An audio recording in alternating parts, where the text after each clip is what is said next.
हो ही जाएंगे लगभग।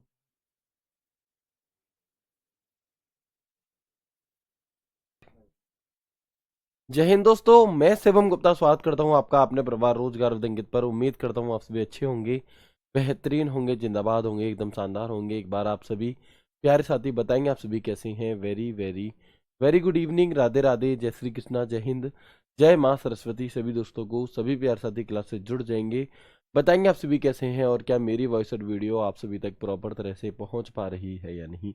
एक बार सभी साथी कंफर्म करेंगे, फिर शुरू करते हैं हम अपनी एक शानदार, एक बेहतरीन, एक लाजवाब क्लास को, जो कि रहने वाली है आपके यहाँ पर MS एक्सेल का पार्ट 5।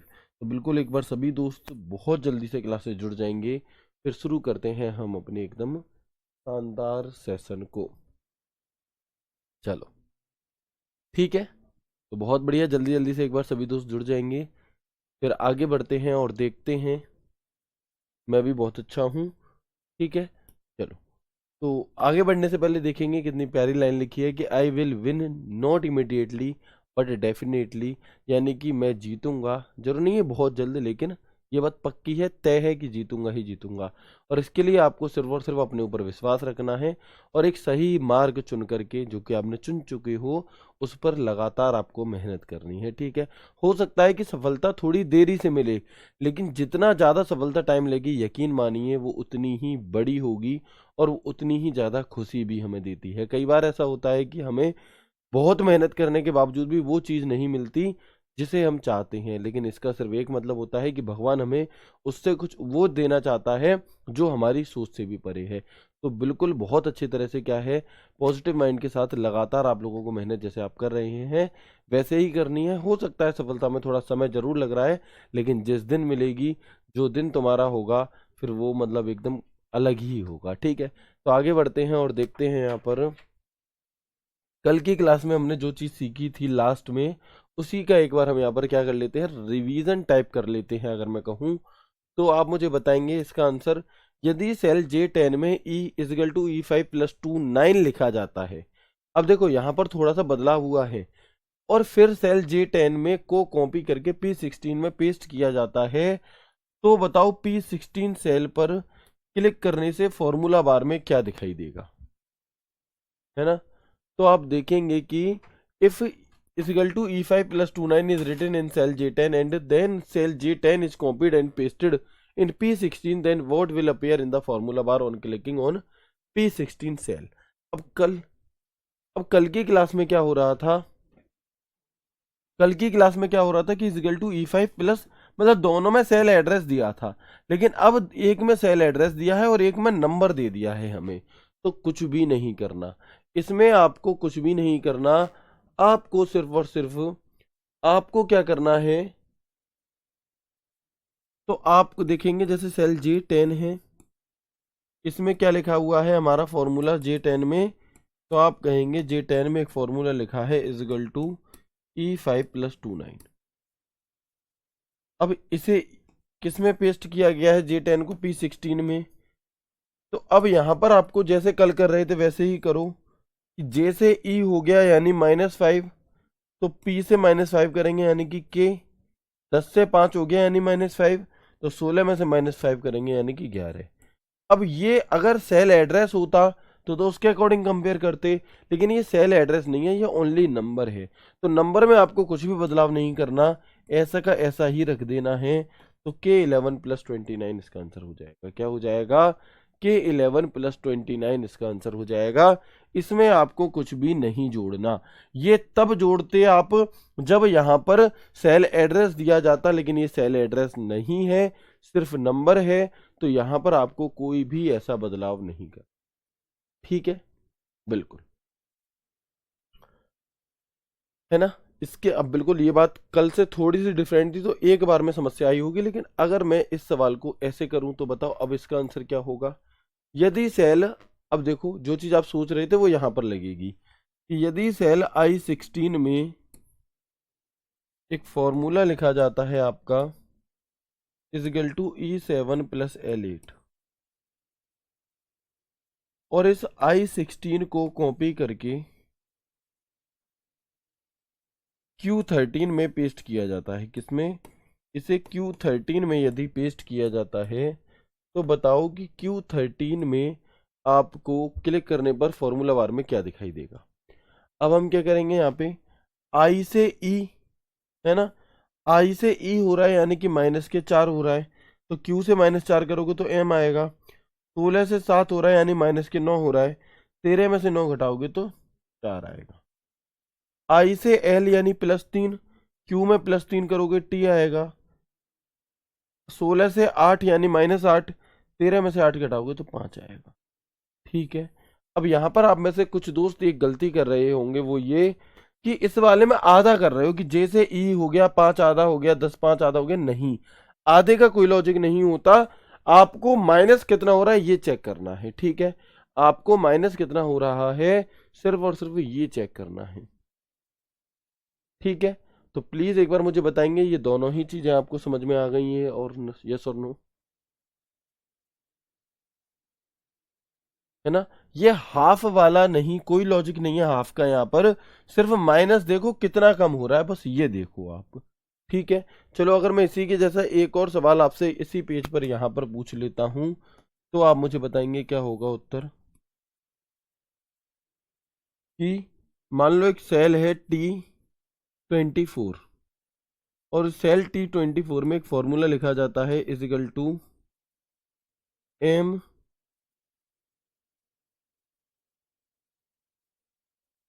M12। ठीक है, या एक काम करते हैं इसे J12 कर देते हैं आपके कन्फ्यूजन को दूर करने के लिए, J12 + 36। अब इस T24 को पेस्ट किया जाता है किसमें, आपका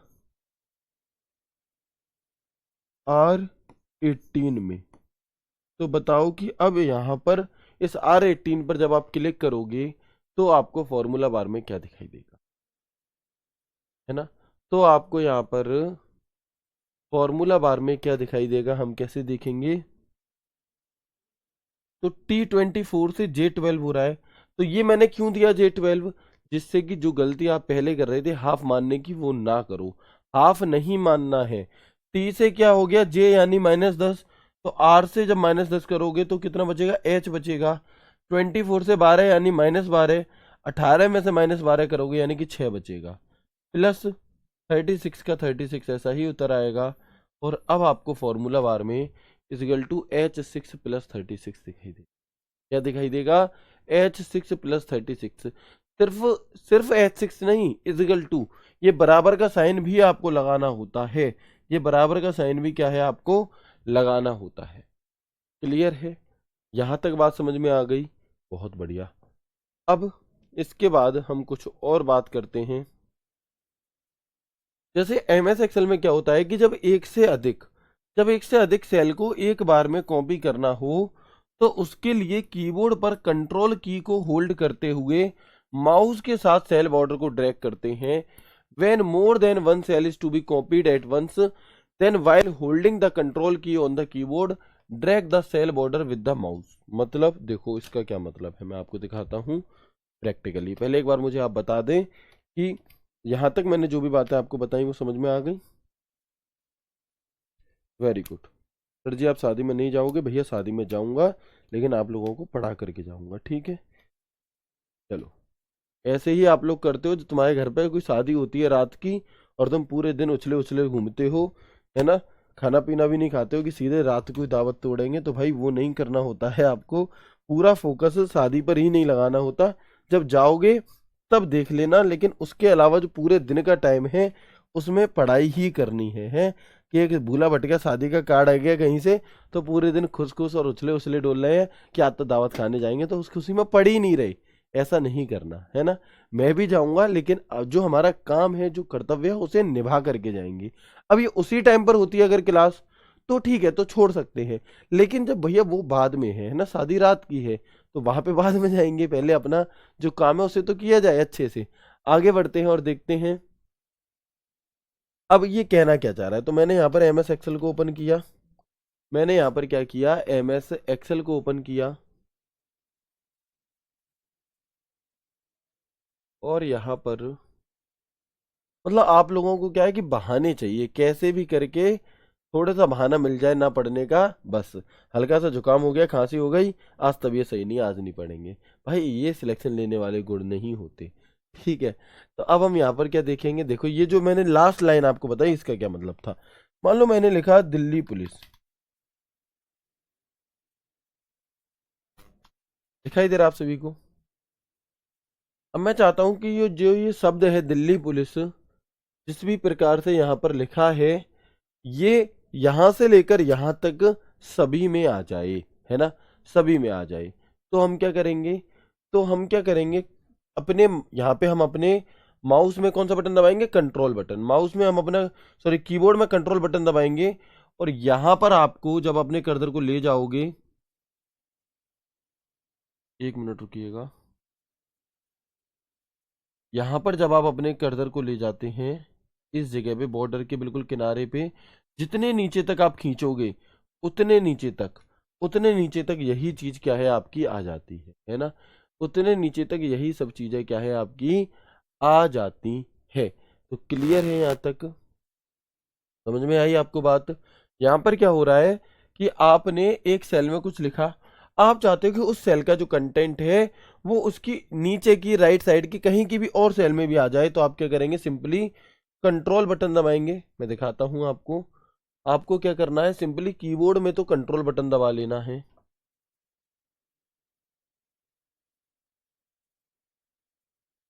ठीक है। और कंट्रोल बटन दबाकर जहां भी आप इसे ले जाओगे, वहां वहां क्या लिख जाएगा आपका, दिल्ली पुलिस लिख जाएगा। चाहे आप ऊपर की तरफ ले जाओ, चाहे इसे नीचे की तरफ ले जाओ, कंट्रोल बटन आपका दबा होना चाहिए। उन सभी सेल में ये डेटा क्या है आपका कॉपी हो जाता है। कंट्रोल डी से ये नहीं होता, कंट्रोल डी अलग चीज है। कंट्रोल डी से क्या होगा कि ये वाली सेल खाली है, मैंने कंट्रोल डी बटन दबाया, ऊपर वाली सेल आ गई। लेकिन कंट्रोल बटन दबाकर जहां तक मैं ड्रैग कर रहा हूं, वो डेटा वहां वहां तक आपका आ जा रहा है, ठीक है। चलो, तो ये लाइन आपको समझ में आ गई कैसी थी। अब इसके बाद एम एस एक्सेल में एक ऑप्शन होता है ड्रैग एंड डाउन का। हालांकि ये चीजें अब जो मैं आपको अगले 15 मिनट में पढ़ाऊंगा, ये चीजें अभी तक आपसे दिल्ली पुलिस ने नहीं पूछी हैं, है ना। ये चीजें आपसे दिल्ली पुलिस ने अगले 2 दिन से, मतलब अगले पेपर में जो निकल के गए हैं उनमें नहीं पूछी हैं बिल्कुल भी। लेकिन ऐसा नहीं है कि आगे नहीं पूछी जा सकती, मैं इसीलिए आपको एडवांस लेवल पर लेकर के चलता हूँ। इससे पहले भी जब 2023 वाला पेपर हुआ था आपका, तो उससे पहले मैंने आपको बहुत सारी ऐसी चीजें पढ़ाई थी जो पहले कभी नहीं पूछी गई। अब क्योंकि वो पहले कभी नहीं पूछी गई का मतलब ये तो नहीं था कि आगे नहीं पूछी जाएंगी। तो मैंने वो चीजें आपको पढ़ाई एडवांस लेवल पर जाकर के, और वो पूछी भी गई। तो इसी प्रकार से अब ये चीज मैंने पहले भी पढ़ाई थी लेकिन नहीं पूछी गई, तो इसका मतलब नहीं है कि इस बार नहीं पूछी जाएगी। देखो, भले ही पूछी ना जाए उसमें नुकसान नहीं है, लेकिन पूछ ली जाए और हम पढ़कर ना जाए उसमें बहुत बड़ा नुकसान है ना। तो हमें अपनी तैयारी पूरी मजबूत करके चलनी है। तो उसी के आधार पर आप यहाँ पर देखेंगे ड्रैग एंड डाउन क्या होता है। तो पहले एक बार पढ़ लेते हैं, समझ तो मैं आपको समझा तो प्रॉपर दूंगा ही। वॉइस एकदम परफेक्ट आ रही है, एकदम चकाचक है यहाँ से। एक बार मुझे बताएंगे कि क्या आवाज मेरी आप सभी तक प्रॉपर तरह से पहुंच पा रही है, यस और नो। बहुत बढ़िया। हाँ बिल्कुल। तो आप देखेंगे यहाँ पर, आप देखेंगे एक्सेल विकल्प में ड्रैग एंड ड्रॉप, इसी को हम फिल हैंडल भी कहते हैं, फिल हैंडल के रूप में भी जाना जाता है। प्लस आइकन है, एक प्लस आइकन होता है जो माउस या कर्सर को चयनित सेल के दाईं ओर नीचे ले जाने पर दिखाई देता है। इस प्लस आइकन का उपयोग करके हम सक्रिय सेल फॉर्मेटिंग श्रृंखला या किसी भी पैटर्न को बाएं दाएं ऊपर नीचे खींच सकते हैं। क्या मतलब है जी इस बात का, इस बात का मतलब ये है कि जैसे सेल होती हैं छोटी छोटी, ठीक है, तो जो एक्टिव सेल होती है, उस एक्टिव सेल के यहाँ पर एक ऐसे बहुत छोटी सी एक ऐसे बिंदी सी होती है ऐसी, ठीक है। तो जब आप क्या करते हो, जब आप अपने माउस के कर्सर को वहां पर ले जाते हो, तो ये प्लस आ जाता है। यहाँ पर क्या आता है, आपका माउस का जो कर्सर है वो प्लस के फॉर्म में कन्वर्ट हो जाता है, ठीक है।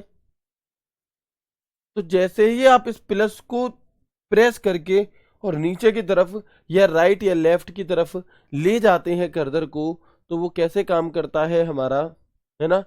बिल्कुल, ड्रैग एंड डाउन भी है, ड्रैग एंड ड्रॉप भी है, फिल हैंडल भी है, तीनों नाम इसके हैं आपके। तो श्रृंखला, ये इसमें क्या होगा, तो हम सक्रिय सेल की जो फॉर्मेटिंग है, जो एक्टिव सेल की जो फॉर्मेटिंग है, जो सीरीज है, जो पैटर्न है, उसे आगे फॉलो अप करवा सकते हैं। कैसे? तो देखते हैं कुछ ऐसे। देखो, यही चीज तो अभी अभी हमने की थी। ये है आपका दिल्ली पुलिस, ठीक है। यहाँ पर एक सेल में मैंने ये लिख रखा है, ओके। अब आपको क्या करना है, आप चाहते हो कि ये जो दिल्ली पुलिस लिखा है ये यहां से लेकर के नीचे तक आ जाए, ठीक है। तो हम क्या करेंगे, एक मिनट रुकिएगा।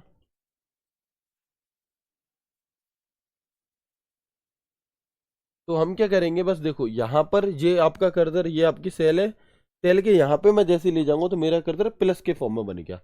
अब मैं इसे क्लिक करके और नीचे की तरफ जैसे ही खींचूंगा, जितना भी लंबा खींचूंगा, उस सब में दिल्ली पुलिस आ जाएगा। उस सब में क्या आ गया, दिल्ली पुलिस आ गया। क्या सर ये सिर्फ नीचे की तरफ ही काम करता है? नहीं, जिधर भी आप इसे प्लस करोगे, इसी यही फॉर्मेटिंग आपकी, यही लिखा हुआ टेक्स्ट, तो ये आपका हो गया, ठीक है। समझ में आ गया? Very good. इसके अलावा आप और आगे देखेंगे तो जानेंगे कि सेल रेंज को सिलेक्ट करके हम अगर कंट्रोल डी बटन दबाएंगे तो पहली सेल जो सिलेक्ट की है का फॉर्मेट व डेटा सब बाकी सेल में कॉपी हो जाएगा। यानी कि after selecting the cell range we will press the control D button, then the format and data of the first cell which is selected will be copied to all the remaining cell. मतलब अभी नहीं आई बात समझ में? अभी आएगी, देखो। अब अभी तक हम क्या कर रहे थे, अभी तक हम या तो कंट्रोल बटन दबा रहे थे या फिर बिना कंट्रोल बटन दबाए भी हम अपने माउस से यहाँ पे क्लिक करके प्लस पे और ऐसे खींच रहे थे। लेकिन इसके अलावा एक दूसरा ऑप्शन होता है कि मान लो ये दिल्ली पुलिस लिखा है, दिखाई दे रहा है छोटा सा, यहाँ पे दिखाई दे रहा है, यहाँ पे लिखा हुआ है। अब यहाँ से लेकर यहाँ तक मुझे क्या चाहिए, दिल्ली पुलिस ही चाहिए, यही फॉर्मेट पूरा चाहिए।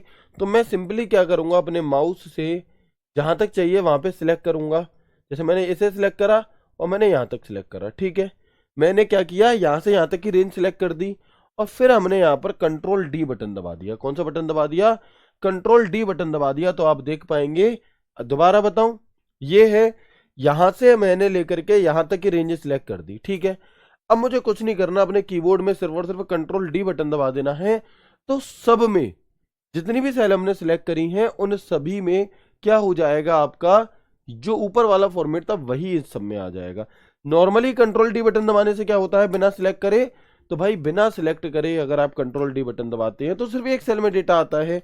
लेकिन जहां तक की रेंज को आप सिलेक्ट कर रहे हो, है ना, जहां तक की रेंज को आप क्या कर रहे हो, सिलेक्ट कर रहे हो, वहां तक इसे ले जाने के लिए हम किसका प्रयोग करते हैं, कंट्रोल डी बटन का प्रयोग उसी लाइन में कर रहे होते हैं। तो यही बात यहाँ पर लिखी गई है।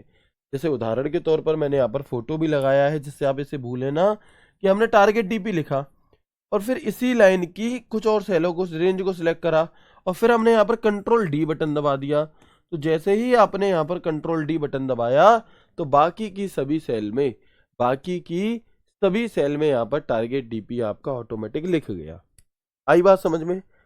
चलो, उदाहरण यही बात है कि सेल B2 को सिलेक्ट करके टारगेट डीपी लिखकर शिफ्ट बटन दबाकर सेल D6 पर क्लिक करते हैं, व कंट्रोल डी बटन दबाने से B2 से D6 में मध्य रेंज में आने वाली सभी सेल में टारगेट डीपी अपने आप लिख जाएगा, या मैं कहूं तो कॉपी हो जाएगा, है ना। क्या हो जाएगा आपका, कॉपी हो जाएगा।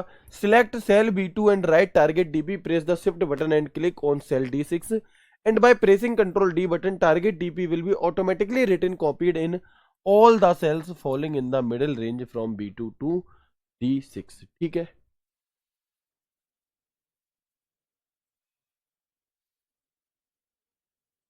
क्लियर है यहाँ तक की चीजें? चलो, ये बात भी आपको समझ में आ गई। अब एक चीज होती है ऑटोफिल। इस ऑटोफिल को समझना, ये चीजें जब आप एमएक्स एक्सेल में जब प्रैक्टिकली काम करोगे ना तो बहुत काम में आएंगी ये चीजें आपको। ऑटोफिल क्या चीज है? तो ऑटोफिल मतलब ऑटोमेटिक फिल। एक सेल में जानकारी दर्ज करने के बाद समान डेटा को ऑटोफिल करने के लिए एक्टिव सेल के निचले के दाएं कोने में छोटा वर्ग को खींचकर यानी कि ड्रैग कर सकते हैं। मतलब कि जैसे ये सेल है आपकी, ठीक है, तो इस सेल में क्या होता है कि यहाँ पर एक ऐसे छोटा सा बॉक्स होता है, एक छोटी सी बिंदी होती है, एक छोटा सा चौकोर डिब्बा होता है आपका। और आपको क्या करना होता है, आपको क्या करना होगा कि इसमें जो भी लिखा है, ठीक है, मान लो 1 लिखा है तो उसी को आपने इसे सिलेक्ट करा, नीचे ड्रैग कर दिया, वो सब में पहुंच गया। यदि अब ये तो बात आप देख चुके हो, दिल्ली पुलिस मैंने लिख करके इसे नीचे ड्रैग करा था तो वो सभी में आ गया है ना, तो वो सभी में आ गया। लेकिन यदि एक ही नंबर को ऑटो फिल करने के लिए कम से कम एक सेल में डेटा फिल करना होगा, यदि बढ़ती हुई गिनती को ऑटो फिल करना है तो 2 सेल में डेटा फिल करना होगा। If at least one cell has to be filled with data to autofill the same number, if the increasing count is to be autofilled, then data has to be filled in 2 cells। नहीं आई बात समझ में? अभी आएगी। देखो, अगर आप क्या चाहते हो, देखो यहां पर आप देखना, मैंने यहां पर 1 लिखा, 1। अब अगर मैं इस एक को ही यहां से ड्रैग करके नीचे ऑटोफिल कराना चाहता हूं, मैं नीचे खींचूंगा तो मैं जितना नीचे खींचूंगा सब में एक ही एक आएगा, उस सब में एक ही एक आएगा। लेकिन अगर इसे बढ़ती हुई मैं सीरीज बनाना चाहता हूं तो मुझे कम से कम 2 सेल में उस पैटर्न को लिखना होगा, और फिर मैं इसे जब खींचूंगा तो आप देखोगे कि अभी अपने आप गिनती लिखती चली जाएगी। क्या लिखती चली गई? आप देखोगे अब ये अपने आप गिनती लिखती चली गई। अगर एक सेल में, किसी एक ही सेल में आपने सिर्फ एक नंबर लिखा और आप उसे ड्रैग कर रहे हो, तो वो ये नहीं समझ पाएगा कि भाई आप क्या है इसकी सीरीज बनाना चाहते हो। वो समझेगा कि एक ही नंबर आपको हर बार चाहिए। लेकिन अगर आप उसे हिंट देना चाहते हो कि भाई मुझे तो गिनती चाहिए, तो आप क्या करोगे, यहाँ पर 1 2 4 5 6 7 इस तरह से चीजों को कर रहे होते हो। ठीक है, तो यहां पर आपको बात समझ में आ गई कि अगर एक ही नंबर चाहिए तो एक सेल में फिल करेंगे, लेकिन अगर बढ़ती हुई गिनती को ऑटो फिल करना है तो कम से कम 2 सेल आपको दिखानी होंगी। उदाहरण ये गया जो अभी मैंने दिखाया कि यदि A1 सेल में एक टाइप किया और उसे ड्रैग किया तो जिस सेल तक हमने ड्रैग किया है उन सभी में एक ऑटो फिल हो जाएगा। जैसे कि यहां पर हमने एक किया और फिर उसे खींचा तो सभी में एक हो गया। क्लियर है? लेकिन एग्जाम्पल नंबर 2, यदि A1 सेल में एक टाइप किया और A2 सेल में 2 टाइप किया, फिर उसे ड्रैग किया तो जिस सेल तक हमने ड्रैग किया है उन सभी में अपने आप 2 से आगे की गिनती क्या होती हैं, आपकी आ जाती हैं।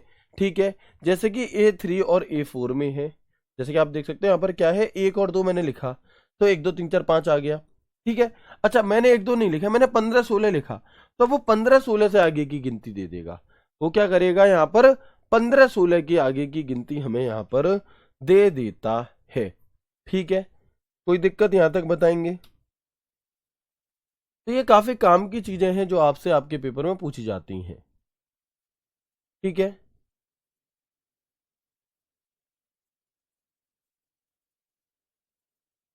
ठीक है, तो ये आपकी ABCD को नहीं करेगा, ये यहां पर नंबर्स को करता है। इसके अलावा अगर मान लो मैंने संडे लिखा, मुझे क्या चाहिए, संडे मंडे ट्यूसडे वेडनेसडे चाहिए, मैंने संडे लिखा। अब संडे को हमें यहाँ पर पैटर्न बताने की जरूरत नहीं है। संडे लिख करके अगर मैं ड्रैग करूंगा ना तो ये automatic Sunday Monday Tuesday Wednesday Thursday Friday Saturday दिखा देगा, अपने आप दिखा देगा। इसमें हमें 2 जगह फिल नहीं करना होगा। देख पा रहे हो आप? देखो,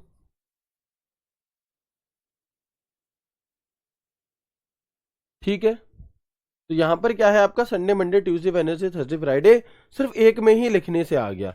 मान लो मैंने यहां पर लिखा मंडे, ठीक है, और मैं इसे खींचूंगा तो ये मंडे से आगे अपने आप ट्यूसडे वेडनेसडे थर्सडे फ्राइडे, इसमें हम एक में भी लिख सकते हैं। अच्छा, इसके अलावा अगर मैं जनवरी लिखूं तो, सॉरी, अगर मैं जनवरी लिखूं तो आप देखेंगे यहां पर कि जनवरी लिखा और नीचे की तरफ जितना भी हम खींचेंगे अपने आप उसके आगे के सभी महीने एक साथ आपके आते चले जाएंगे। जनवरी फरवरी मार्च अप्रैल मई जून जुलाई अगस्त सितंबर अक्टूबर नवंबर दिसंबर, इस तरह से। ठीक है भैया, आई बात समझ में? यस और नो बताएंगे मुझे जल्दी से। ठीक है, अब एक भाई पूछ रहे हैं सर अगर टेबल लिखनी हो तो बिल्कुल लिख सकते हो भाई। लो, आप उसे पैटर्न दे दो नंबर्स का कि 2 4 दे दिया, फिर 2 4 से मैंने जब खींचा तो 2 4 6 8 10 16 12 अपने आप आने लगे। ठीक है, पैटर्न दे दो, क्या दे दो, बस आप अपनी तरफ से यहाँ पे जैसे मैंने 3 और 9 दे दिया तो अब आप देखोगे ये पैटर्न बन गया आपका। सॉरी, 3 और 6 दे दिया, अब आप इसे खींचोगे तो ये क्या है, ये इसकी टेबल बना दी इसने। ठीक है,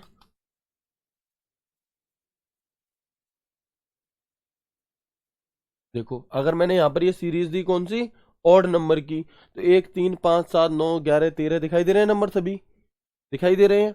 ऐसे ही अगर आप चाहते हो कि सम की सीरीज बन जाए तो हम क्या देंगे, 2 4, और यहाँ से फिर तो वो सम का तो बन ही रहा है।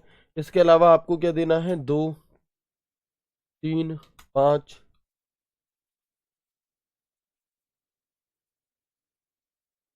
ठीक है। तो ये आपका क्या है, इस तरह से यहाँ पर ये चीजें आपकी होती हैं। तो क्या ये बात समझ में आई और क्या ये बात काम की है, यस और नो? अब देखो यही चीजें मैंने आपको और आगे लिखा रखी हैं जो मैंने अभी आपको दिखाई। जैसे नोट, जनवरी फरवरी या संडे मंडे को ऑटोफिल करने के लिए सिर्फ एक सेल में लिखना होता है, उसके बाद नीचे की ओर ड्रैग करने पर आगे के माह दिन अपने आप ऑटोफिल हो जाते हैं। जैसे सेल A1 में जनवरी लिखकर नीचे की ओर ड्रैग करते हैं, करने पर आगे की सेल में फरवरी मार्च अप्रैल आदि अपने आप क्या होंगे, फिल होते चले जाएंगे। ठीक है जी, जनवरी लिखा, नीचे की तरफ ड्रैग करा, फरवरी मार्च अप्रैल में ही अपने आप आ गया। संडे सिर्फ एक सेल में लिखा और इसे आगे की तरफ ड्रैग किया तो ये आपका अपने आप आ गया। ठीक है, वेरी गुड सर, हमें संडे ही चाहिए तो क्या करेंगे, तो भाई क्लिक करके फिर कंट्रोल डी बटन दबाओ, वही वाला है ना। फिर क्या करो, फिर क्लिक करके कंट्रोल डी बटन दबाओ। अब जब एक से अधिक सेल में किसी सेल को एक बार में कॉपी करना हो तो उसके लिए कीबोर्ड पर कंट्रोल की होल्ड करते हुए माउस के साथ सेल बॉर्डर को ड्रैग करते हैं। ये चीज हम पढ़ चुके हैं शुरू में ही। तो बताओ ये सभी चीजें जो आपको समझ में आ गई, जो भी अभी हमने यहाँ पर आपको ड्रैग एंड डाउन ये चीजें बताई, ये आपको समझ में आई है सर नो, है ना? काफी काम की चीजें हैं आपकी। Very good. तो ये चीजें जब आप प्रैक्टिकली काम करते हैं ना तब ये बहुत यूज में आती हैं। तो सभी चीजें समझ में आ रही हैं, यस और नो? एक बार जल्दी से मुझे बता देंगे यहाँ तक की चीजें समझ में आ गई, फिर हम आगे बढ़ते हैं और चलते हैं अपने MS एक्सेल के मेन्यू बार की तरफ, क्योंकि आज हमारी 5वीं क्लास है और अभी तक हमने अपने मेन्यू बार के जो टूल्स होते हैं उनका दीदार ही नहीं किया है ना। तो दीदार भी जरूरी है भाई। देखेंगे कि कौन कौन से मेन्यू होते हैं, किसकी क्या शॉर्टकट की होती है, फिर उनके अंदर किसके अंदर क्या यूज है, कितने सारे फंक्शन हमने MS वर्ड में जाने, सुपर स्क्रिप्ट, सब script, track changes, header footer, दुनिया भर के वैसे ही यहाँ पर है। यानी कि अभी तक तो आपको क्या है, सिर्फ और सिर्फ अभी तक तो सिर्फ और सिर्फ शुरुआत थी। अब इसके आगे की चीज आप सीखोगे, लेकिन शुरुआत से क्वेश्चन नहीं पूछे जाते ऐसा कहीं नहीं है। बहुत इंपॉर्टेंट है, जो भी बातें मैंने आपको बताई हैं इन 5 क्लासेस में, ये सभी के सभी बहुत इंपॉर्टेंट हैं। आगे बढ़ते हैं और जानते हैं रिबन या मेन्यू बार लिस्ट इन MS एक्सेल, है ना? रिबन या मेन्यू बार लिस्ट इन MS एक्सेल। तो आप देखेंगे यहाँ पर, तो आप देखेंगे यहाँ पर कि MS एक्सेल के अंदर कौन कौन से, सबसे पहले तो ये पता होना चाहिए कौन कौन से मेन्यू होते हैं। फाइल मेन्यू होता है, वर्ड में भी है एक्सेल में भी है। होम मेन्यू होता है, वर्ड में भी है एक्सेल में भी है। इंसर्ट मेन्यू वर्ड में भी है एक्सेल में भी है। लेआउट मेन्यू वर्ड में भी है एक्सेल में भी है। रिव्यू मेन्यू वर्ड में भी है एक्सेल में भी है। व्यू मेन्यू वर्ड में भी है एक्सेल में भी है। हेल्प मेन्यू वर्ड में भी है एक्सेल में भी है। लेकिन लेकिन आप देखेंगे कि जो फॉर्मूला और डेटा जो यहाँ पर ग्रीन कलर में लिखी हैं, ये तो ऐसे मेन्यू हैं जो सिर्फ और सिर्फ MS एक्सेल में मिलेंगे, ना MS वर्ड में मिलेंगे, ना MS पावर पॉइंट में। अच्छा, MS वर्ड के कोई ऐसे मेन्यू हैं क्या जो सिर्फ MS वर्ड में होते हैं? तो हम कहेंगे जी बिल्कुल हैं। कौन कौन से? तो एक तो होता है मेलिंग और एक होता है रेफरेंसेस। ये दो मेन्यू हमारे ऐसे होते हैं जो सिर्फ और सिर्फ MS वर्ड में होते हैं, MS एक्सेल में नहीं होते। बिल्कुल उसी तरह से फॉर्मूला और डेटा मेन्यू जो हैं ये MS एक्सेल में होते हैं, MS वर्ड या MS पावर पॉइंट में नहीं हो। ठीक है, चलो। तो इनकी अगर मैं शॉर्टकट की बात करूं, कि अब लगभग शॉर्टकट कीज आपको याद होंगी, जो MS वर्ड में थी वही थी, बस कुछ शॉर्टकट की चेंज हो जाती हैं। कैसे? तो ऑल्ट F शॉर्टकट की किस चीज की है? फाइल टैब की, जानते हो आप। ऑल्ट S शॉर्टकट की किसकी है? होम टैब की, जानते हो। ऑल्ट N शॉर्टकट की किसकी है? इंसर्ट टैब की, जानते हो। ऑल्ट P शॉर्टकट की किसकी है? लेआउट टैब की, ये भी आप जानते हो। लेकिन जो नया है वो है Alt+M फॉर्मूला टैब इन एक्सेल। अच्छा, आप मुझे बता सकते हो कि Alt+M शॉर्टकट की हमारी MS वर्ड में किस टैब को ओपन करने के लिए थी? ठीक है, हाँ, डिजाइन टैब भी आपका इसमें नहीं है बिल्कुल। Alt+A data tab in MS Excel. Alt+R Word में भी रिव्यू के लिए था, यहाँ भी रिव्यू के लिए है। Alt+W view menu. और हेल्प की शॉर्टकट की क्या है आपकी, तो हेल्प के लिए शॉर्टकट की होती है F1। क्या होती है हेल्प के लिए शॉर्टकट की हमारी, तो वो होती है आपकी F1, बिल्कुल मेलिंग टैब की होती है MS वर्ड में। तो ये मेन्यू वगैरह सब कुछ समझ में आ गया। जब हम फाइल टैब पर क्लिक करते हैं तो जो व्यू हमारे सामने खुलता है, इसे हम क्या कहते हैं, इसे हम बैक स्टेज व्यू कहते हैं। क्या कहते हैं, इसे हम यहाँ पर बैक स्टेज व्यू कह रहे हो। ठीक है, तो अब मैं आपको यहाँ पर एक बार जो भी चीज़ें हमने आज की क्लास में पढ़ी हैं ये सभी चीज़ें रिवाइज करा देता हूँ, है ना। जो भी चीज़ें हमने आज की क्लास में पढ़ी हैं अभी तक, इन सभी चीज़ों को मैं आपको एक बार रिवाइज करा देता हूँ अच्छे से। ठीक है, तो देखेंगे आप, बहुत आहिस्ता से देखिएगा, बिल्कुल दिमाग को पूरी तरह से सामने ला कर। कल हमने सीखा था कि J10 में अगर इस फॉर्मूले को कॉपी करते हैं और किसी और में उस सेल को पेस्ट करते हैं तो उसके फॉर्मूला बार में क्या दिखाई देगा। तो अगर दोनों में सेल एड्रेस है तो दोनों में बदलाव हो रहा था। लेकिन आज जो हमने देखा वहां पर हमें पता चला कि भैया जहां अगर सेल एड्रेस है तो वो तो चेंज होगा, लेकिन नंबर है तो वो चेंज नहीं होगा, वो वैसा का वैसा ही रहेगा। सर जो चीज आपने कल हमें बताई थी, क्या आप इसे एक बार हमें इसे प्रैक्टिकल दिखा सकते हैं? बिल्कुल दिखा सकते हैं भाई। तो देखो, और देखो कि इसकी जरूरत कहाँ पड़ती है। अच्छा ये भी आज देख ही लो आप कि ये जो मैं आपको कॉपी पेस्ट सिखा रहा हूँ इसकी आपको जरूरत कहाँ पड़ती है। तो देखना, मान लो मैंने लिखा PDF, तो मान लो मैंने लिखा आपका अमाउंट। ठीक है,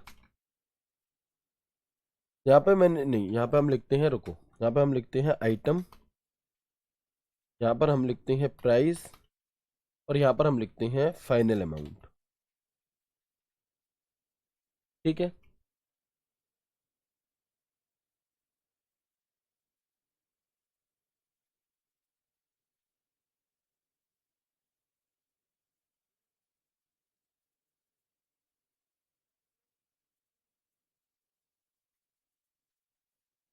देखो अब आप यहाँ पर क्या कर रहे हो, कोई ऐसे चार्ट बना रहे हो जिसमें आपको आइटम नेम जैसे आपसे पूछा गया, मान लो कि भैया मैगी। ठीक है, तो मैगी कितनी, कि 83 मैगी चाहिए। ठीक है जी, इसके बाद क्या है, dairy milk, dairy milk chocolate कितनी चाहिए जी, 100 डेयरी मिल्क चॉकलेट चाहिए। फिर हमने यहाँ पर लिखा 5 स्टार चॉकलेट। ठीक है, अब ये जो 5 स्टार चॉकलेट है आपकी, ये हमें कितनी चाहिए मान लो, तो ये हमें चाहिए 50। ठीक है, इसके अलावा जो भी आपको यहाँ पर समझ में आए, राइस। ठीक है जी, तो हमने यहाँ पर लिखा 20 किलो। ओके, इस तरह से हमने यहाँ पर कुछ आइटम लिखे, कुछ हमने यहाँ पर क्या कर लिया, आइटम्स के नाम लिख लिए, और क्वांटिटी हमने यहाँ पर लिख ली। अब प्राइस लिख दो कि एक मैगी कितने रुपए की है, मान लो एक मैगी मैंने लिखी 15 रुपए की है। ठीक है, एक डेयरी मिल्क कितने रुपए की, मान लो 20 रुपए वाली ले रहे हैं। एक 5 स्टार चॉकलेट कितने की है, मान लो 50 वाली ले रहे हैं। 1 किलो चावल कितने की है, मान लो 80 रुपए वाली ले रहे हैं। ठीक है, तो मैंने ये इस तरह से लिख दिया। अब समझना, जो मैं कॉपी पेस्ट करने की कह रहा हूँ वो काम कहाँ पर आता है आपका, है ना। तो आप देखोगे आपने सिर्फ एक सेल में, कहां पर, एक सेल D2 में एक फॉर्मूला लिखा, और वो फॉर्मूला क्या था, इजिकल टू D2B2 गुणा के C2। ठीक है, और आपने क्या किया, एंटर बटन दबा दिया। क्या किया आपने, एंटर बटन दबा दिया। तो यहां से आपको क्या देखने के लिए मिल गया, यहां से आपको, यहां से आपको इसका अमाउंट देखने के लिए मिल गया। ठीक है, लेकिन अब बात ये नहीं थी कि अमाउंट देखने के लिए मिलेगा, मैं ये नहीं समझाना चाह रहा, ये तो मैं आगे समझाऊंगा। फिलहाल आप देखो कि सेल D2 में हमने फॉर्मूला क्या लिखा था, इजिकल टू B2 गुणा C2। अब मुझे बता दो कि अगर सेल B2 में एक फॉर्मूला लिखा जाता है, कौन सा, इजिकल टू C2 गुणा D2, और इस B2 को कॉपी करके मैं, इस B2 को कॉपी करके मैं, सॉरी 1 मिनट रुकेंगे, थोड़ी सी मैंने गलती की है। यहां पर हम लिखते हैं D2, सेल D2 में एक फॉर्मूला लिखा हमने B2 और C2।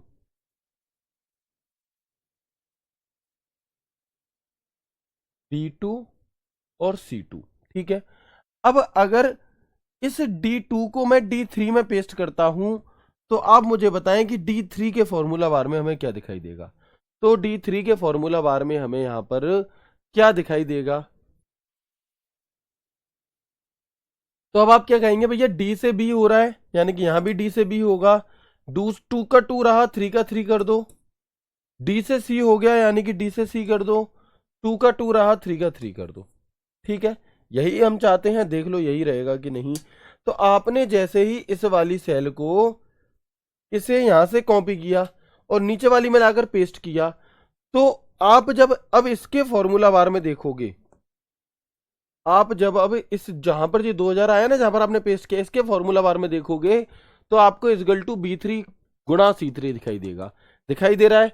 अब आपको यहां पर B3 गुणा C3 दिखाई देगा। ठीक है, तो ये चीज प्रूफ हो गई कि ये ऐसे करके चेंज हो जाता है। लेकिन इसका यूज क्या था, इसका यूज ये था कि आपको फॉर्मूला सिर्फ एक ही जगह पर लगाना पड़ेगा। यहां पर आपने एक जगह फॉर्मूला लगा दिया, अब सब जगह ऐसे पेस्ट कर दो, आप देखोगे वो अपनी सुविधा के अनुसार सब में फॉर्मूला लगा करके सबका आंसर दे देगा, जैसे कि आप यहां पर देख पा रहे हैं। इसलिए इस चीज की जरूरत पड़ती है। अब ये मुझे बता दो कि कल से जो हम इतना दिमाग मार रहे थे इस चीज में, क्या ये आपको अच्छे से समझ में आ गई कि जब भी हम कोई ऐसी टेबल चार्ट वगैरह बना रहे होते हैं तो हमें बार बार गुणा ना करना पड़े, एक जगह हमने लगा दिया, उसी को सब जगह फॉर्मूले को पेस्ट कर दो, तो वो ऑटोमेटिक उससे रिलेट करके जिस तरह से ऊपर हुआ था उसी तरह से सब में उसी संबंध को सेट करके और पूरे में गुणा अपने आप कर दे। ठीक है, बिल्कुल ठीक है, वेरी गुड। तो इसका यूज किस लिए होता है ये बात आपको समझ में आ चुकी होगी, और कैसे हम ये करते हैं ये भी आपको समझ में आ गया। इसके बाद यदि सेल I16 में, ये आप देख चुके हैं, अभी अभी हमने किया। इसके बाद हमने बात की कि जब एक से अधिक सेल में को एक ही बार में कॉपी करना हो तो कीबोर्ड पर कंट्रोल बटन दबा के आप खींच सकते हो, डायरेक्ट भी खींच सकते हो। फिर एक शब्द होता है आपका ड्रैग एंड ड्रॉप या फिल हैंडल या ड्रैग एंड डाउन। तो इसमें क्या होता है कि नीचे की तरफ यहाँ प्लस का आइकन आता है, और प्लस के आइकन खींच करके आप फॉर्मेटिंग वगैरह को आगे की सेल्स में भी ले जा सकते हैं। जैसे कि सेल रेंज को सिलेक्ट करके कंट्रोल डी बटन दबाकर आपने कहीं पर एक शब्द लिखा और पूरी सेल रेंज सिलेक्ट कर ली और कंट्रोल डी बटन दबा दिया। तो कंट्रोल डी बटन दबाने से क्या होगा, जहां तक कि आपने सिलेक्ट करी है वहां तक क्या हो जाएगा आपका, वहां तक आपके सभी में ये चीज आ जाए, वही शब्द लिखा आ जाएगा, जैसे कि उदाहरण बता दिया आपको।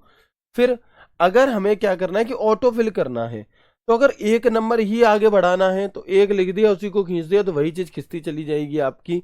लेकिन अगर आप किसी सीरीज को दिखाना चाहते हो तो एक दो उस सीरीज के 2 अक्षर कम से कम आपको लिखने पड़ेंगे, और फिर सिर्फ सीधे सिलेक्ट करके, है ना, फिर सीधे सिलेक्ट करके आप नीचे ऐसे खींच सकते हैं। इसके बाद हम देखेंगे अगर संडे मंडे चाहिए तो सिर्फ एक में एक सेल में लिख दो, खींच दो, अपने आप आ जाएगा। ऐसे ही अगर जनवरी फरवरी चाहिए, एक सेल में लिख दो और नीचे की तरफ खींच दो, तो वो भी अपने आप आपका यहाँ पर आ जाता है। ठीक है, और फिर मैंने आपको यहाँ पर बताया कि MS एक्सेल के अंदर कौन कौन सी हमारी क्या होती हैं, सेलें मौजूद होती हैं। तो आप कहेंगे MS एक्सेल के अंदर हमारे कौन कौन से मेन्यू होते हैं, file, home, insert, layout, formula, data, review, view, help, ये होते हैं। बाकी सबको आप जानते थे, फॉर्मूला और डेटा नए हैं और इनकी शॉर्टकट की Alt+M और Alt+A होती है। हाँ बिल्कुल, फॉर्मूला लगा करके भी ड्रैग आप कर सकते हो, वही काम करेगा, है ना। बिल्कुल, आप फॉर्मूला लगाकर ड्रैग कर सकते हैं।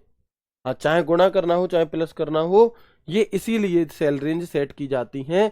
ये जो मैं आपको रिलेटिव सेल रेफरेंस बता रहा था कि यहाँ से कॉपी करके, तो ये कैसे चेंज होता है, ये इसीलिए होता है, एक जगह आपको फॉर्मूला लगाना पड़े, बाकी सब जगह अपने आप काम बन जाए। अच्छा, आप मुझे ये बता सकते हैं कि यदि मैं आपको एक सवाल दे रहा हूं, यदि सेल A1 में जनवरी लिखकर उस सेल को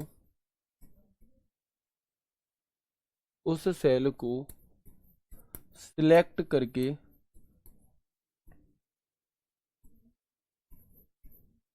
नीचे की ओर ड्रैग करने, नीचे की ओर सेल A16 तक ड्रैग करने से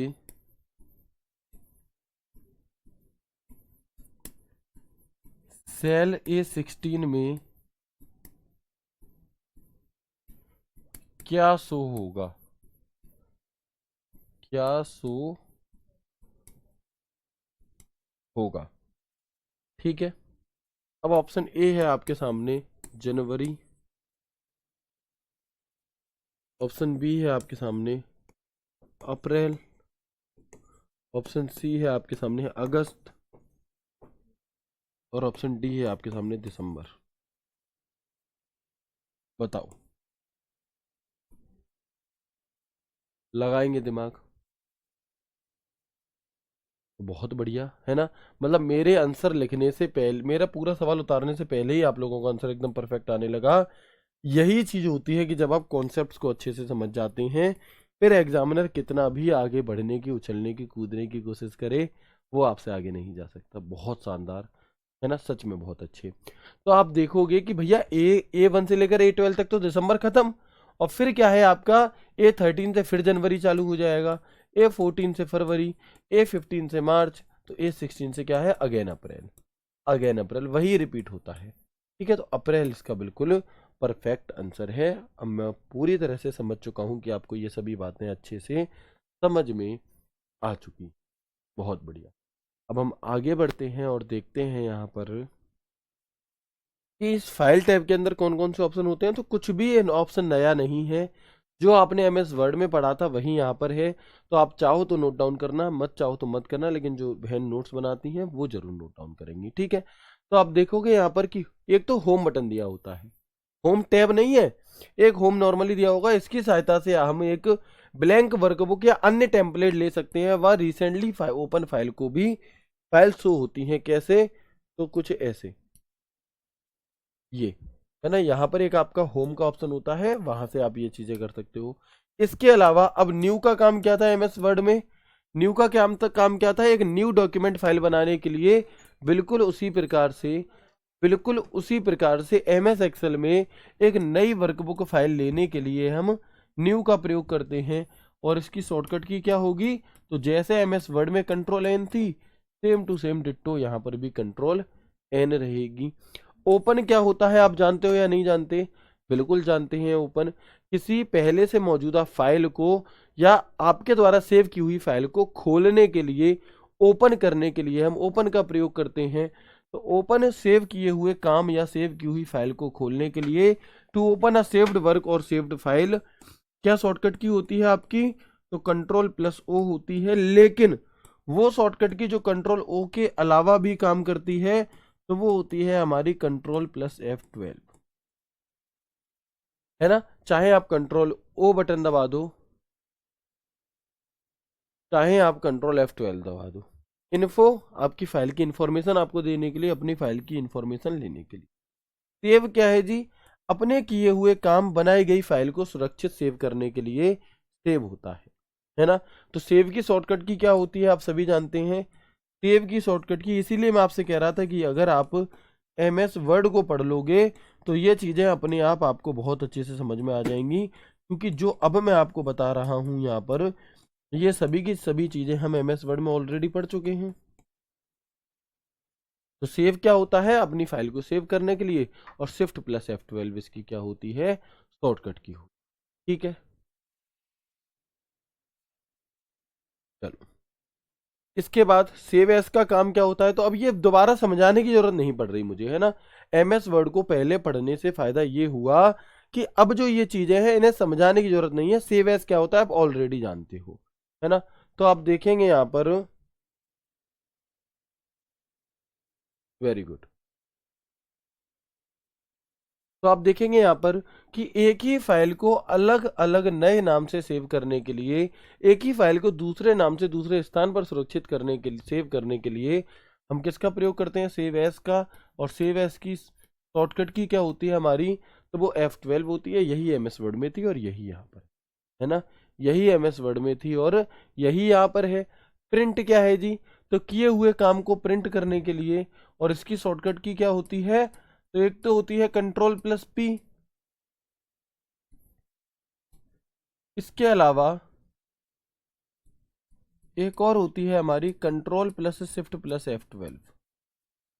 control plus shift plus F12, इससे भी आप क्या है अपने प्रिंट वाले पार्ट को ही खोल सकते हैं। आगे बढ़ेंगे। प्रिंट प्रीव्यू किस लिए होता है आप जानते हो कि प्रिंट निकालने से पहले आपने जो भी काम किया उसका प्रिंट आकर निकलेगा कैसा, ये देखने के लिए हम प्रिंट प्रीव्यू का प्रयोग करते हैं। तो प्रिंट निकालने से पहले अपने कार्य को देखने के लिए कि प्रिंट आकर कैसा निकलेगा, to see how the print will look before the print your work, तो इसकी शॉर्टकट की दो होती हैं, कंट्रोल F2 या फिर कंट्रोल प्लस ऑल्ट प्लस आई या ऑल्ट प्लस कंट्रोल प्लस आई, एक ही बात है। ठीक है, तो ये सभी चीजें वही वाली हैं जो MS वर्ड में थी, ये सभी चीजें वही वाली हैं जो MS वर्ड में थी, यस और नो। तो ये फाइल टैब हमें यहाँ पर कंप्लीट मैं आपको बता दे रहा हूँ बस। शेयर, फाइल को शेयर करने के लिए, एक्सपोर्ट, फाइल को एक्सपोर्ट करने के लिए किसी दूसरी फाइल PDF में, क्लोज, फाइल को बंद करने के लिए, और इसकी शॉर्टकट की क्या होती है हमारी, तो कंट्रोल प्लस W होती है। ऑल्ट प्लस F4 से भी आप अपने MS एक्सेल को बंद कर सकते हैं, और अगर ये दोनों मौजूद ना हो तो आप कंट्रोल प्लस F4 से भी इन्हें कर सकते हैं। लेकिन अगर ये सब मौजूद है तो आपकी जो फर्स्ट प्रायोरिटी है वो कंट्रोल W और ऑल्ट F4 होगी। ठीक है, तो आज की क्लास को हम यहीं तक रखते हैं, है ना। उम्मीद करता हूँ मैं ये सभी चीज़ें जो भी मैंने आपको बताई ये समझ में आ चुकी होंगी। जो भी आपका जो अभी फाइल टैब हमने यहाँ पर किया ये आपको बहुत अच्छे तरह से समझ में आ गया होगा, एक एक पॉइंट, और इसमें हमने मैक्सिमम चीज़ों का रिवीजन किया, कुछ भी नया नहीं मिला आपको फाइल टैब में तो बस बताते चले गए, तो ये नोट्स मत करो, है ना, ये नोट्स मत करना। आपको पहले से ही पता है कि इसके अंदर बस जो नई चीज़ें थी उन्हें आप ऐड ऑन कर लोगे। क्लियर है, यहाँ तक बता देंगे मुझे? ठीक है, नहीं मैं बता चुका हूँ कि ये सब लिखा हुआ है तो दोबारा लिखने की जरूरत नहीं है। ठीक है, वेरी गुड, बहुत बढ़िया, है ना। तो आज की क्लास को हम यहीं तक रखते हैं। मेरी आप सभी से एक रिक्वेस्ट है, वो ये कि भाई आप किसी भी एक कमेंट को पकड़ करके पूरी क्लास में कॉपी पेस्ट मत किया करो, क्योंकि मैं लाइव क्लास में रिप्लाई कर नहीं सकता और आपका इससे फोकस बिगड़ता है। मैं ये बात रोज रोज हर एक बच्चे को तो नहीं बता सकता, आप समझना चाहें समझें, ना समझना चाहें तो अपना टाइम बर्बाद करें, है ना। मैं तो सिर्फ आपको एक सही सलाह दे सकता हूँ, है ना। तो प्लीज कॉपी पेस्ट लगातार लगातार लगातार ना करते रहा करें, क्योंकि इससे आपका ध्यान सिर्फ कॉपी पेस्ट करने में लगा रहता है, मैं क्या पढ़ा रहा हूँ उस पर नहीं होता। फिर आप अगली क्लास में पूछते हैं कि सर ये क्या है कि वो क्या है, तो प्लीज ऐसा ना करें, है ना। ये हर एक चीज, हर एक पॉइंट जो मैं आपको बता रहा हूँ, हर एक बात जो मैं बोल रहा हूँ अपने आप में बहुत महत्वपूर्ण है, आपके पेपर में पूछी ही पूछी जाएगी, इसलिए। ठीक है, वाह, है? एक भाई कह रहे हैं नंबर क्या है भैया आपका, अभी दे रहा हूँ, है ना। चलो बहुत बढ़िया, है ना, बहुत बढ़िया। अगर आप लोगों का कोई डाउट है, आज हमारे पास थोड़ा सा समय है, तो अगर आप लोगों के मन में कोई डाउट है तो आप मुझसे पूछ सकते हो, मैं आपके सामने खड़ा हूँ, बता दो, पूछ लो। रिवीजन करना होगा, बिल्कुल करना होगा रिवीजन। कंप्यूटर की बुक भाई इस 10 मार्च को जो सेल आएगी उसमें मिलेगी, उस बुक को आपको लेना है, ठीक है, उससे आपको प्रैक्टिस भी करनी है। हाइट बढ़ाने के बारे में बता दो भाई, यूट्यूब पे वीडियोस देखो, कुछ एकेडमी है, कुछ अभी एक हमारे यहाँ क्या था, फिर मॉक रनिंग हुई थी, उसमें एक कोई मतलब आए थे, ट्रेनर आए थे, उन्होंने खड़े होने के तरीके, या जिन बच्चों की हाइट मतलब एज अभी कम है, 18 19 20 21 साल है, उन्हें कुछ एक्सरसाइज बताई थी जिससे कि थोड़ी सी हाइट पर फर्क पड़ सकता है, लेकिन एक एक एज पर जाने के बाद हाइट पर फिर फर्क नहीं पड़ता, है ना। अगर पॉइंट पॉइंट की बात है तो वो आप शायद एक्सरसाइज से बढ़ा सकते हो, उसके आगे नहीं। ठीक है, बहुत बढ़िया, है ना। क्विज आपकी होगी कब? क्विज होगी सैटरडे को, उसे जरूर लगाना, उससे अपनी तैयारी को मजबूत देखना, लेकिन क्विज लगाने से पहले एक बार रिवीजन जरूर कर लिया, एक बार रिवीजन जरूर कर लिया करो बच्चे।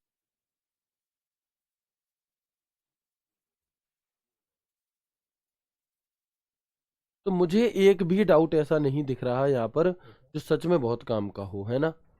चलो, सभी चीजें समझ में आ रही हैं साथ के साथ। ट्रिपल C इससे हो जाएगा, इसके अलावा कुछ नहीं करना, परेशान मत हुआ करो बिल्कुल भी।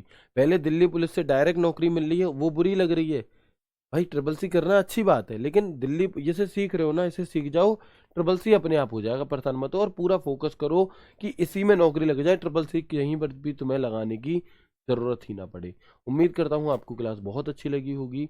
पढ़ते रहिए, खुश रहिए, है ना, घर वालों का और अपना ख्याल रखिए। मौसम चेंज हो रहा है, तबीयतें बिगड़ रही हैं, तो ख्याल रखिए अपना, क्योंकि थोड़ा सा भी क्या अगर लापरवाही करने से लंबी छुट्टी आपकी हो सकती है, वो ना हो। तो मिलते हैं आपसे कल की क्लास में एक नए एक शानदार सेशन के साथ, है ना, MS एक्सेल के नेक्स्ट पार्ट यानी कि पार्ट 6 के साथ। तब तक के लिए राधे राधे, जय श्री कृष्ण।